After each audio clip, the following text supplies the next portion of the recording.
3 మెట్లు ఎక్కలేరు కానీ ఈయన మన భారతదేశాన్ని కాపాడతారట. 81 సంవత్సరాల వయసులో ఫిట్నెస్ లెవెల్, దోవల్ గారి ఫిట్నెస్ లెవెల్ బుమ్రా కంటే అద్భుతంగా ఉంది అంటూ సెటైర్లు వేస్తున్నాడు. అంటే ఇప్పుడు ఏంటి, ఇప్పుడు అజిత్ దోవల్ గారు వెళ్ళి బోర్డర్లో గన్న పట్టుకుని పహారా గాయాలా? నేషనల్ సెక్యూరిటీ అడ్వైజర్ అంటే బ్రెయిన్తో చేయాల్సినటువంటి పని, అంతేగాని మోకాలతో చేయాల్సినటువంటి పని కాదు.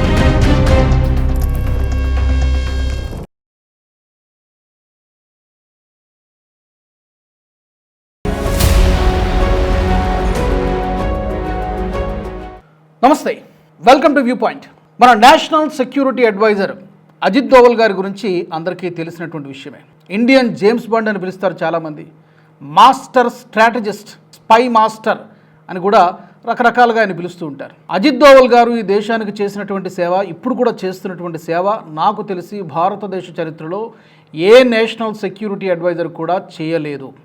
అఫ్కోర్స్ ఎవరి స్థాయిలో వాళ్ళు పనిచేశారు, ఎవరి కంట్రిబ్యూషన్ని మనం తక్కువ చేసి చూడలేం. కానీ 2014 నుంచి ఈ రోజు వరకు కూడా నేషనల్ సెక్యూరిటీ అడ్వైజర్గా అజిత్ దోవల్ గారు చేస్తున్నటువంటి కంట్రిబ్యూషన్ అంతా ఇంత కాదు. ఇంకా చెప్పాలంటే ఇండియన్ జేమ్స్ బాండ్ అని చాలామంది అంటారు. జేమ్స్ బాండ్ యాక్చువల్గా fictional character, but Ajit Doval garu real character, real hero, national hero. ఇలా ఎన్ని పదాలు కూడా ఆయనకి చెప్పుకున్నా కూడా ఆయన చేస్తున్నటువంటి కంట్రిబ్యూషన్కి, ఆయన చేస్తున్నటువంటి సేవకు అవి తక్కువే అని చెప్పాలి. సో మన ప్రేక్షకులకి అజిత్ దోవల్ గారి గురించి సుపరిచితమే. ఇప్పుడు అజిత్ దోవల్ గారి గురించి ఎందుకు మనం మాట్లాడుకుంటున్నామంటే, ఇంత గొప్ప చరిత్ర కలిగినటువంటి మన నేషనల్ సెక్యూరిటీ అడ్వైజర్ని టార్గెట్గా చేసుకొని ఈ మధ్యకాలంలో కొంతమంది లెఫ్ట్ భావజాలం కలిగినటువంటి వ్యక్తులు, లేదా యాంటీ ఇండియా మైండ్ సెట్ కలిగినటువంటి వ్యక్తులు, చిల్లర రాజకీయాలు చేసేటువంటి వ్యక్తులు సోషల్ మీడియాలో వేరు ప్లాట్ఫామ్స్లో పర్సనల్గా టార్గెట్ చేస్తూ పోస్టులు పెడుతూ ఉన్నారు. మీకు ఒక 2-3 పోస్టులు మీకు చూపిస్తాను. అవి ఎంత నేషనల్ సెక్యూరిటీ అడ్వైజర్ని ఎంత అవమానించేలాగా ఉన్నాయో, ఎంత అవహేళన చేసే విధంగా ఉన్నాయో మీకు అర్థమవుతుంది. ఒక 2-3 పోస్టులు చూపిస్తుంది. నిజానికి చాలా ఉన్నాయి. ఒక 2-3 ఉదాహరణకు మీకు చూపిస్తాను.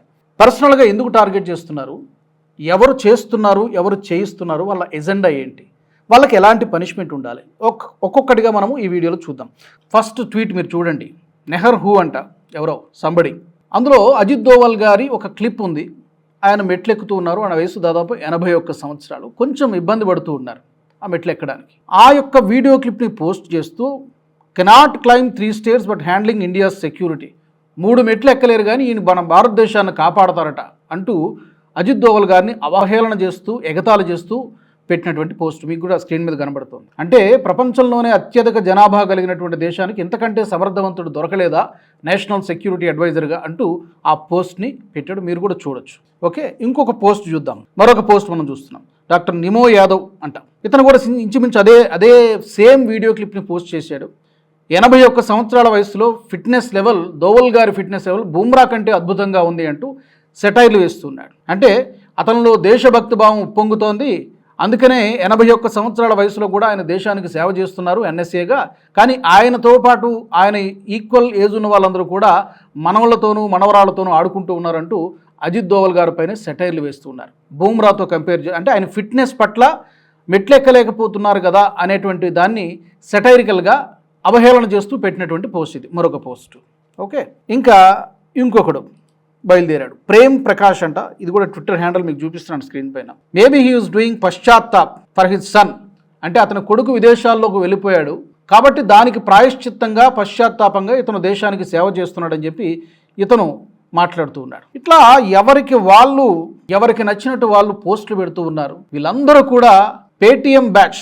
సోషల్ మీడియాలో వీళ్ళందరినీ ముద్దుగా ఏమని పిలుస్తారంటే పేటీఎం బ్యాచ్ అంటారు. ఏమొస్తుంది వీళ్ళందరికంటే, ఏదో కుక్కకు బిస్కెట్లు వేసినట్టుగా కొన్ని పొలిటికల్ పార్టీస్, పర్టికులర్గా గ్రాండ్ ఓల్డ్ పార్టీ అని చెప్పుకున్నటువంటి పొలిటికల్ పార్టీస్ నుంచి, కొన్ని లెఫ్ట్ పార్టీల నుంచి కూడా రావచ్చు. అక్కడి నుంచి వీళ్ళకి ఏదో మంత్లీ పేమెంట్స్ వస్తూ ఉంటాయి.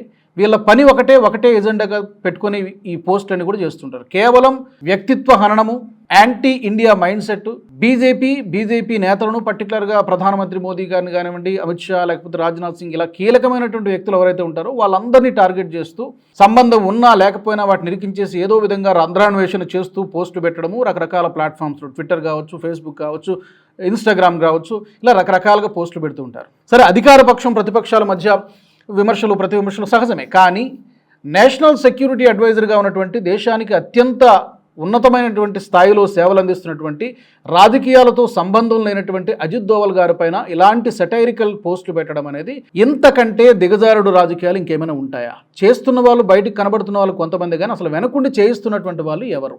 ఇది కనిపెట్టాల్సినటువంటి అవసరం ఉంది. ఇలాంటి పోస్టులు చూసినప్పుడు అనిపిస్తున్నది ఏంటంటే, మన దేశంలో డెమోక్రసీ, ప్రజాస్వామ్యము, ఫ్రీడమ్ ఆఫ్ ఎక్స్ప్రెషన్, భావ ప్రకటన స్వేచ్ఛ మిస్యూజ్ అవుతున్నాయి.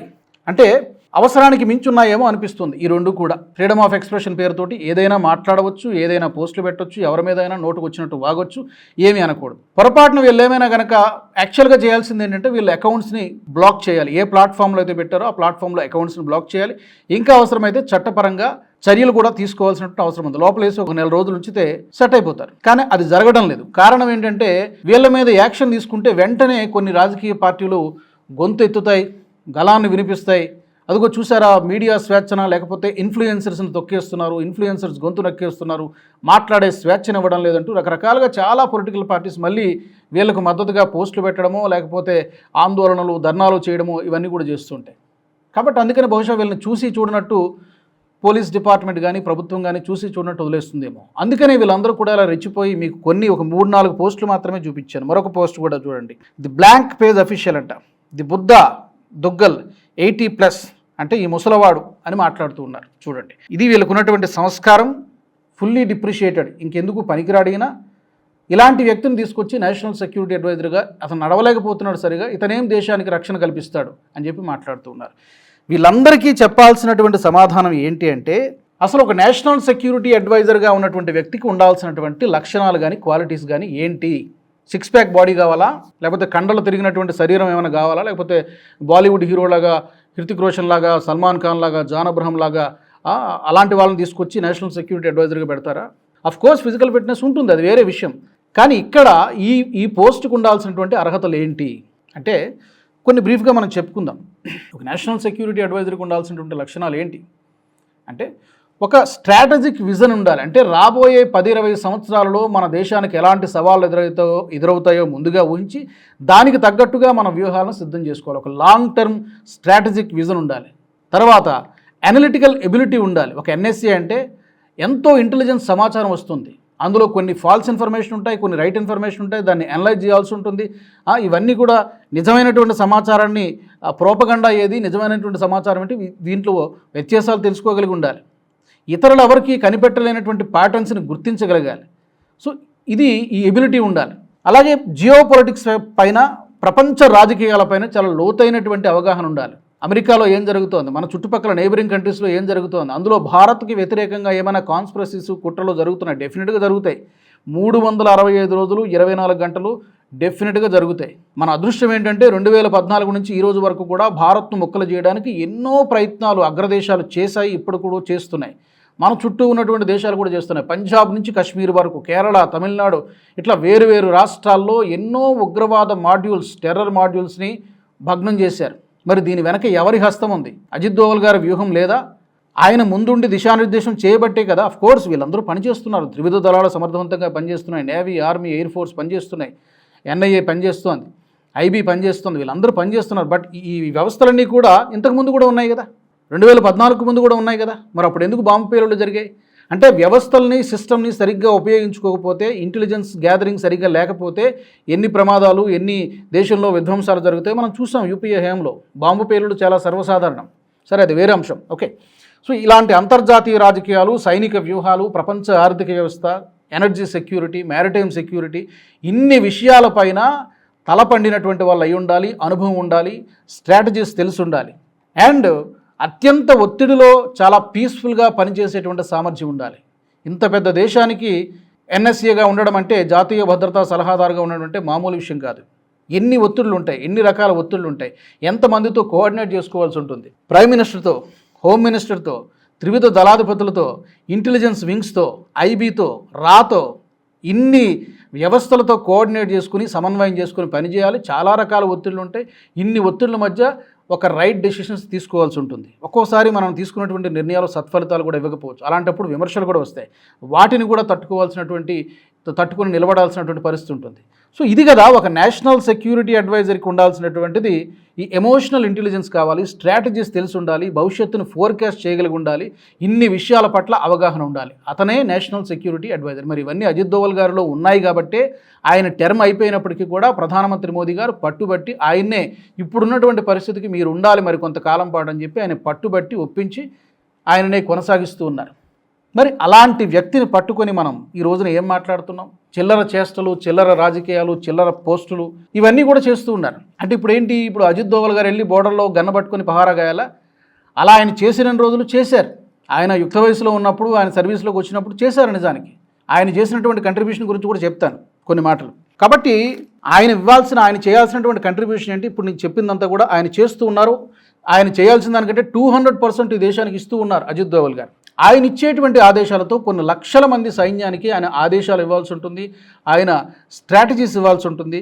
ఉండాల్సిన తెలివి మెదడులో ఉండాలి కానీ మోకాలలో కాదు. ఇప్పుడు విమర్శలు చేస్తున్న వాళ్ళందరూ, ఈ పోస్టులు పెడుతున్న వాళ్ళందరికీ కూడా తెలివి మెదడులో లేదు, మోకాలలో ఉంది. కాబట్టి ఇలా పనికిమాలినటువంటి విమర్శలు, పనికిమాలినటువంటి పోస్టులు కూడా చేస్తూ ఉన్నారు. ఫర్ ఎగ్జాంపుల్, ఈయనొక్కరైనా ఈ వయసులో నేషనల్ సెక్యూరిటీ అడ్వైజర్గా పనిచేసింది, ఇంకెవరూ చేయలేదంటే ప్రపంచవ్యాప్తంగా 2-3 ఎగ్జాంపుల్స్ కూడా చెప్తారు. సిఐఏ డైరెక్టర్గా విలియం క్యాసీ అని ఉండేవాళ్ళు. ఇప్పుడు ప్రెసిడెంట్ రొనాల్డ్ రీగన్ ఉన్నప్పుడు అమెరికాకి ఆయన 67 సంవత్సరాల నుంచి 75 సంవత్సరాల వయసు వరకు కూడా అమెరికాకి సిఐఏ డైరెక్టర్గా, అమెరికా గురించి తెలుసు, సెంట్రల్ ఇంటెలిజెన్స్ ఏజెన్సీ. మరి ఆయన పనిచేయలేదా? ఎంత సమర్థవంతంగా పనిచేశారు రొనాల్డ్ రీగన్ టైంలో.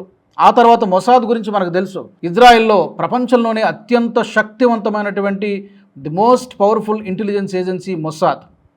ఒక్కోసారి అమెరికా కూడా మొసాద్ సహాయం తీసుకుంటుంది. అంత శక్తివంతమైనటువంటి ఇంటెలిజెన్స్ ఏజెన్సీకి ఎఫ్రేమ్ హాల్వే అంటారు. ఆయన నేషనల్ సెక్యూరిటీ కౌన్సిల్ చీఫ్గా పనిచేసేవాళ్ళు. సుమారు 70 సంవత్సరాలు వచ్చేంత వరకు కూడా మొసాద్తో పనిచేశారు. ఆయన ఆధ్వర్యంలో చాలా సీక్రెట్ ఆపరేషన్స్ జరిగాయి, సక్సెస్ఫుల్ ఆపరేషన్స్ జరిగాయి. 2 ఎగ్జాంపుల్స్ చెప్పాను. ఒకటి విలియం కేసే, సిఐఏ డైరెక్టర్గా పనిచేశారు 75 సంవత్సరాల వరకు. ఇంకొకరు మొసాద్కి చీఫ్గా పనిచేశారు, ఎఫ్రేమ్ హాల్వే. ఈ ఎఫ్రేమ్ హాల్వేలో ఈయన హయాంలోనే ఇజ్రాయెల్కి జోర్డాన్కి మధ్య పీస్ డీల్ జరిగింది. సో అంత సమర్థవంతంగా హ్యాండిల్ చేసినటువంటి వ్యక్తి ఆయన. అలాగే మొసాద్కి సంబంధించే మరొక వ్యక్తి కూడా ఉన్నారు. మొసాద్ చీఫ్గా గతంలో మెయిర్ డాగన్ అంటారు, యాక్చువల్గా కింగ్ ఆఫ్ ద షాడో అని కూడా పిలుస్తారు ఆయన్ని. చాలా సీక్రెట్ ఆపరేషన్స్ ఆయన ఆధ్వర్యంలోనే మొసాద్ చేసింది. చాలా సక్సెస్ఫుల్ ఆపరేషన్స్ అవి. మొసాద్ గురించి చెప్పాలంటే కొన్ని సిరీస్లు కూడా చేయొచ్చు, ఎవ్వరికీ అర్థం కావాలి ఆపరేషన్స్. సో ఆయన సుమారు 65 నుంచి 70 సంవత్సరాల పాటు, 70 సంవత్సరాల మధ్యలో ఆయన మొసాద్కి సేవలు అందించారు, మెయిర్ డాగన్. ఇలాంటి చాలా డేంజరస్ ఆపరేషన్స్ని హ్యాండిల్ చేసినటువంటి వ్యక్తి ఆయన. సో ఇలా చెప్పుకుంటూ పోతే ప్రపంచవ్యాప్తంగా చాలా ఎగ్జాంపుల్స్ ఉంటాయి. వీళ్ళందరూ కోరుకున్నది ఏంటంటే బేసిక్గా రాహుల్ గాంధీ గారు చాలా ఫిట్గా ఉంటారు అనుకుందాం కాసేపు. ఆయన చెరువుల్లో బాగా ఈత కొట్టగలరు, రన్నింగ్ చేయగలరు, ఇవన్నీ చేయగలరు. ఇప్పుడు ఆయన్ని తీసుకొచ్చి ఇప్పుడు ప్రధానమంత్రి మోదీ స్థానంలో ఆయన కూర్చోబెట్టాలా? లేకపోతే ఆయన తీసుకొచ్చి ఇప్పుడు నేషనల్ సెక్యూరిటీ అడ్వైజర్గా అజిత్ దోవల్ గారిని తీసేసి ఆయన కూర్చోబెట్టాలా? వీళ్ళందరూ అదే కోరుకుంటున్నారేమో తెలియదు. గతంలో అన్న ఉదంతాలు కూడా ఉన్నాయి. ఇక అజిత్ దోవల్ గారు ఏం చేశారయ్యా అంటే, ఒక బ్రీఫ్గా చాలామందికి మన ప్రేక్షకుల్లో అజిత్ దోవల్ గారి కంట్రిబ్యూషను, ఆయన చేసినటువంటి ఆపరేషన్స్ చాలామంది పబ్లిక్కి తెలియదు, కొన్ని తెలుసు. వాటి గురించి క్లుప్తంగా కొన్ని విషయాలు మాట్లాడి ఈ వీడియోను ముగిద్దాము. నెంబర్ 1, 1970స్లో మిజోరాం తిరుగుబాటును ఆయన బలహీనపరిచారు. మిజోరాంలో తిరుగుబాటు జరిగినప్పుడు మిజో నేషనల్ ఫ్రంట్, MNF అంటారు, ఆ తిరుగుబాటు సమయంలో అండర్ కవర్ ఆపరేషన్ చేశారు. తిరుగుబాటు నాయకత్వంలో అక్కడ విభేదాలను సృష్టించి అక్కడ పీస్ ప్రాసెస్కి మార్గాన్ని సుగమం చేశారు. అట్లా ఈశాన్య రాష్ట్రాన్ని భారత్ నుంచి వేరు కాకుండా, భారత్ని ముక్కలు కాకుండా కాపాడినట్టు వ్యక్తి అజిత్ దోవల్ గారు. ఎప్పుడు జరిగింది? ఇది 1970స్లో జరిగింది. 1970స్లో జరిగింది. అప్పుడు బీజేపీ, మోదీ గారు వీళ్ళెవరు హయాంలో పనిచేయలే. సో ఆయన కమిట్మెంటు, ఆయన నిబద్ధత దేశానికే తప్ప వ్యక్తులకు కాదు అని చెప్పడమే నా ఉద్దేశం. రైట్, 1970స్లో. తర్వాత పంజాబ్లో ఆపరేషన్ బ్లాక్ థండర్ గురించి మీ అందరికీ తెలిసే ఉంటుంది. ఇది ఎప్పుడు జరిగింది? 1988లో జరిగింది. ఈ ఉదంతం చాలామందికి గుర్తునే ఉంటుంది. ఖలిస్తానీ ఉగ్రవాదులపైన ఈ ఆపరేషన్ జరిగింది. ఈ ఆపరేషన్లో అజిత్ దోవల్ గారు చాలా కీలకమైనటువంటి పాత్ర పోషించారు. అండర్ కవర్గా వెళ్ళి ఆ గోల్డెన్ టెంపుల్లోకి వెళ్ళి అక్కడి నుంచి కీలకమైనటువంటి సమాచారాన్ని రాబట్టి ఆ ఆపరేషన్ సక్సెస్ చేయడంలో అజిత్ దోవల్ గారి పాత్ర చాలా ఉంది. ఓకే, ఇది 1988లో జరిగింది. ఇక ఆ తర్వాత చాలామంది కథలుగా చెప్పుకునేది పాకిస్తాన్లో ఆయన గడిపినటువంటి జీవితం. సుమారు 6-7 సంవత్సరాలు, 7 సంవత్సరాలు 8 సంవత్సరాలు, సబ్జెక్టు కరెక్షన్, సుమారుగా 6 నుంచి 8 సంవత్సరాల పాటు పాకిస్తాన్లో ఒక రహస్య గూఢచారిలాగా ఆయన పనిచేశారు. అంటే శత్రు దేశంలో, పాకిస్తాన్ లాంటి దేశంలో తన ఐడెంటిటీని మార్చుకొని, తన పేరు మార్చుకొని, తాను ఎక్కడి నుంచి వచ్చానో తెలియకుండా అక్కడ సమాజంతో కలిసిపోయి అక్కడ వాళ్ళతో సన్నిహిత సంబంధాలను మెయింటైన్ చేస్తూ మన భారత్కి వ్యతిరేకంగా ఎలాంటి కుట్రలు జరుగుతున్నాయో, ఎలాంటి ఆపరేషన్స్ జరుగుతున్నాయో ఆ యొక్క సీక్రెట్ ఇన్ఫర్మేషన్ రాబట్టి ఇక్కడ మన వాళ్ళకి, మన ఆర్మీకి కానీ లేకపోతే మన భద్రతా దళాలకు, మన ప్రైమ్ మినిస్టర్కి వీళ్ళందరికీ కూడా అందజేసి దేశానికి ఎన్నో ముప్పుల నుంచి తప్పించినటువంటి వ్యక్తి అజిత్ దోవల్ గారు. ఎవరైనా చేయగలుగుతారా? పాకిస్తాన్ లాంటి దేశంలో పొరపాటును కనుక అవతల వాళ్ళకి తెలిసిందంటే ఎంత టార్చర్ పెట్టి చంపేస్తారో మనం దురంధర్ సినిమా చూసాం కదా. ఇంక సినిమాల్లో కంటే చాలా దారుణంగా ఉంటాయి బయట పరిస్థితులు. కాబట్టి అలాంటి దేశంలో 7 సంవత్సరాల పాటు ఎవరికీ తెలియకుండా, శత్రువు కంటికి చిక్కకుండా అక్కడి నుంచి సీక్రెట్ ఇన్ఫర్మేషన్ రాబట్టి మన దేశాన్ని కాపాడినటువంటి గొప్ప వ్యక్తి. చాలామంది జేమ్స్ బాండ్ అంటారు. జేమ్స్ బాండ్ నథింగ్, అదంతా ఫిక్షనల్ క్యారెక్టర్, నావెల్స్లోని సినిమాల్లో చూస్తాం. But this is real. ఇది ఎందుకు కనిపించదు? విమర్శలు చేస్తున్న వాళ్ళందరికీ కూడా అడుగుతున్నాను. తర్వాత పాకిస్తాన్లో ఆ రహస్య జీవితం, కశ్మీర్లో ఉగ్రవాద వ్యతిరేక 1990s జరిగింది. చాలా స్థానిక మిలిటెంట్ గ్రూపుల్ని భారత్కి అనుకూల శక్తులుగా మార్చడంలో, వాళ్ళ మైండ్ సెట్ మార్చడంలో అజిత్ దోవల్ గారి పాత్ర చాలా ఉంది. కశ్మీర్లో 1996 జమ్మూ కాశ్మీర్ ఎన్నికలు నిర్వహించడానికి కూడా ఆ భద్రతా వాతావరణం, ఆ ఎన్నికలకు సరిపడా వాతావరణాన్ని ఏర్పాటు చేయడంలో కూడా అజిత్ దోవల్ గారి పాత్ర ఎంతో ఉంది. ఇప్పుడు 1996 అలాగా జమ్మూ కాశ్మీర్లో కూడా ఆయన పాత్ర ఉన్నది. ఇంకా IC-814 ఫ్లైట్ హైజాక్ కాందహార్ మీ అందరికీ గుర్తునే ఉంటుంది. 1999లో ఐ థింక్ వాజ్పేయి గారు అప్పుడు ప్రధానమంత్రిగా ఉన్నారు. దాదాపుగా 176 మంది అంతమంది అందులో పాసింజర్స్ ఉన్నారు. దాదాపు ఒక వారం రోజుల పాటు సాగింది. కాట్మాండ్లో బయలుదేరినట్టు విమానము దాదాపుగా వారం రోజులు అక్కడ ఇక్కడ దుబాయ్లోను, చివరికి కాందహార్లో ఆగి అక్కడి నుంచి బేరసారాలు జరిగాయి. ఉగ్రవాదులతో చర్చలు జరిపి మన ప్రయాణికుల్ని సురక్షితంగా బయటకు తీసుకురావడంలో, వాళ్ళతో చర్చలు జరపడంలో అజిత్ దోవల్ గారు చాలా చాలా కీలకమైనటువంటి పాత్ర పోషించారు. అయితే ఈ ఎంటైర్ ఎపిసోడ్లో ఒక దురదృష్టకరమైనటువంటి సంఘటన ఏంటంటే, ముగ్గురు ప్రమాదకరమైనటువంటి ఉగ్రవాదులు, నలుగురు ప్రమాదకరమైనటువంటి ఉగ్రవాదులు మనం విడుదల చేయాల్సి వచ్చింది మన ప్రజల ప్రాణాల కోసం. అది వేరే కాంట్రవర్సీ అవుతుంది. యాక్చువల్గా అది గవర్నమెంట్ తీసుకున్నటువంటి డెసిషన్.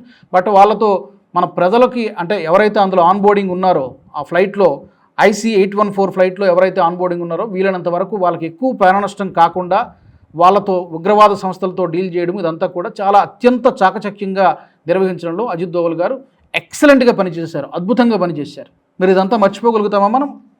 తర్వాత ఇంటెలిజెన్స్ బ్యూరో డైరెక్టర్గా కూడా పనిచేశారు. IB డైరెక్టర్గా 2004-2005 ఆ మధ్య భారత ఇంటెలిజెన్స్ బ్యూరో డైరెక్టర్గా కూడా ఆయన పనిచేశారు. ఇలాంటి 2014 తర్వాత కూడా ఇరాక్లో చిక్కుకున్నటువంటి ఒక 46 మంది మన ఇండియన్ నర్సులు, భారతీయ నర్సుల్ని రక్షించడంలో కూడా చాలా కీలకమైనటువంటి పాత్ర పోషించారు. మయన్మార్ సరిహద్దు ఈ ఉగ్రవాద శిబిరాలపై కూడా ఒక ఆపరేషన్ జరిగింది, 2015లో జరిగింది. ఈశాన్య తిరుగుబాటు గ్రూపులు, పర్టికులర్గా ఈ ఈశాన్య రాష్ట్రాలని భారత్ నుంచి వేరు చేయాలన్నటువంటి కుట్ర అమెరికా చేస్తోంది, చైనా చేస్తోంది, ఇవన్నీ కూడా జరుగుతున్నాయి. మన దేశాన్ని సురక్షితంగా ఉంచడానికి రాత్రి పగలు కష్టపడుతున్నటువంటి వ్యక్తి అజిత్ దోవల్.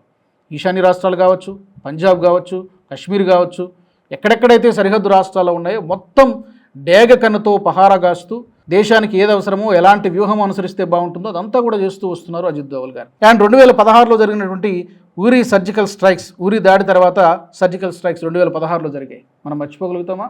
తర్వాత 2017లో కూడా డోక్లాం సంక్షోభం పరిష్కారం విషయంలో కూడా అజిత్ దోవల్ గారు చాలా యాక్టివ్ రోల్ ప్లే చేశారు. 2019 బాలాకోట్ సర్జికల్ స్ట్రైక్స్, దీనికి సంబంధించి ప్రతిపక్షాలు చాలా విమర్శలు చేశాయి. ఏదో మన వాళ్ళు ఒక 4 చెట్లను కొట్టేసి వచ్చారు, ఇవన్నీ చెప్పి రాహుల్ గాంధీ గారు, కాంగ్రెస్ పార్టీ చాలా విమర్శలు చేశాయి. కానీ జరిగినటువంటి నష్టం 200 నుంచి 300 మందికి పైగా ఉగ్రవాదులు, కొన్ని ఉగ్రవాద శిక్షణా శిబిరాలు అవన్నీ కూడా నేలమట్టం చేసి బాలాకోట్ సర్జికల్ స్ట్రైక్స్లో మన సత్తా అంటూ పాకిస్తాన్కి చూపించి వచ్చాం. అండ్ రీసెంట్గా 2025లో జరిగినటువంటి ఆపరేషన్ సింధూర్ మనం మర్చిపోగలుగుతామా? 88 గంటల ఆపరేషన్. అది 88 గంటల ఆపరేషన్లో పాకిస్తాన్ని మోకాళ్ళ మీద నిల్చోబెట్టినటువంటి పరిస్థితి. అమెరికా నుంచి ప్రెజర్ వచ్చింది, చైనా నుంచి ప్రెజర్ వచ్చింది, చైనా కంటే అమెరికా నుంచి ఎక్కువ ప్రెజర్ వచ్చింది. సో ఎట్టకేలకు ఆ ఆపరేషన్ నిర్వహించడంలో కూడా అజిత్ దోవల్ గారి పాత్ర ఎంతో కీలకమైనటువంటిది. మరి ఇంత సేవ చేస్తున్నప్పుడు కీర్తి చక్ర అవార్డు కూడా అందుకున్నటువంటి తొలి పోలీస్ ఆఫీసర్ అజిత్ దోవల్ గారే. పద్మశ్రీ, పద్మభూషణ్, భారత చరిత్రలో అత్యధిక కాలం పనిచేసినటువంటి national security adviser Ajit Doval గారు. చెప్పుకుంటే చాలా చరిత్ర ఉంది, చాలా. It is going to be lengthy video. ఇన్ని సీక్రెట్ ఆపరేషన్లు, కొన్ని తెలియవు కూడా బాహ్య ప్రపంచానికి ఆయన చేసినటువంటివి. ఇంతమందితో కోఆర్డినేట్ చేసుకుని మన భారతదేశాన్ని సురక్షితంగా ఉంచడానికి తన ప్రాణాలను సైతం పణంగా పెట్టి, ఇలాంటి వాళ్ళు రిటైర్ అయినా కూడా ఎప్పటికీ థ్రెట్ ఉంటూనే ఉంటుంది, డెఫినెట్గా ఉంటుంది శత్రువుల నుంచి. అయినా కూడా అవన్నీ లెక్క చేయకుండా దేశం కోసం పనిచేస్తున్నటువంటి వ్యక్తి ఆయన. ఫైనల్గా చెప్పేది ఏంటంటే ఈయనేమి బీజేపీ లీడర్ కాదు. ప్రధానమంత్రి మోదీ గారు బీజేపీ లీడరు, మిగతా వాళ్ళందరూ సరే వాళ్ళ మీద విమర్శలు చేసినా కొంతవరకు అర్థం చేసుకోవచ్చు. ఈ does not belong to BJP party. ఈయన ఇందిరాగాంధీ గారి టైంలో పనిచేశారు, రాజీవ్ గాంధీ గారి టైంలో పనిచేశారు, మన్మోహన్ సింగ్ గారి టైంలో పనిచేశారు, వేరు హోదాల్లో అటల్ బిహారీ వాజ్పేయి గారి టైంలో పనిచేశారు. కాబట్టి ఈయన దేశం కోసం పనిచేస్తున్నారు కానీ వ్యక్తుల కోసము పార్టీల కోసము కాదు. మరి ఈ చిల్లర బ్యాచ్కి ఇవి ఎప్పుడు అర్థమవుతాయో తెలీదు. అర్థమవుతాయి అనుకోవడం కూడా అత్యాశ అవుతుంది. చివరిగా ఒక విషయం చెప్పాలి. నేషనల్ సెక్యూరిటీ అడ్వైజర్ అంటే బ్రెయిన్తో చేయాల్సినటువంటి పని, అంతేగాని ఈ మోకాలతో చేయాల్సినటువంటి పని కాదు. మరి వీళ్ళందరికీ కూడా ఎవరైతే విమర్శలు చేస్తున్నారో వీళ్ళందరికీ బ్రెయిన్ మోకాల్లో ఉన్నట్టుగా ఉంది. అందుకే ఇలాంటి విమర్శలన్నీ కూడా చేస్తున్నారు. లాస్ట్ పంచ్ ఏంటంటే అజిత్ దోవల్ గారు వచ్చిన తర్వాత నేషనల్ సెక్యూరిటీ అడ్వైజర్గా భారత్ యొక్క అప్రోచ్ మారిపోయింది పూర్తిగా. ఒకప్పుడు ముందు రియాక్టివ్ అప్రోచ్లో ఉండేది. ప్రత్యర్థి దాడి చేస్తే అప్పుడు తిరిగి చేద్దాంలే, అప్పుడు చూసుకుందాం, అది ఎవడైనా కానీ పాకిస్తాన్ అయినా చైనా కానీ దాడి చేస్తే అప్పుడు చూద్దాం, సెకండ్ స్ట్రైక్ చూద్దాం. కానీ ఇప్పుడు అలా లేదు, రియాక్టివ్ అప్రోచ్లో లేదు, ప్రోయాక్టివ్ అప్రోచ్గా ఉన్నాం. ఇంకా చెప్పాలంటే ప్రిడామినెంట్ అప్రోచ్ అంటారు.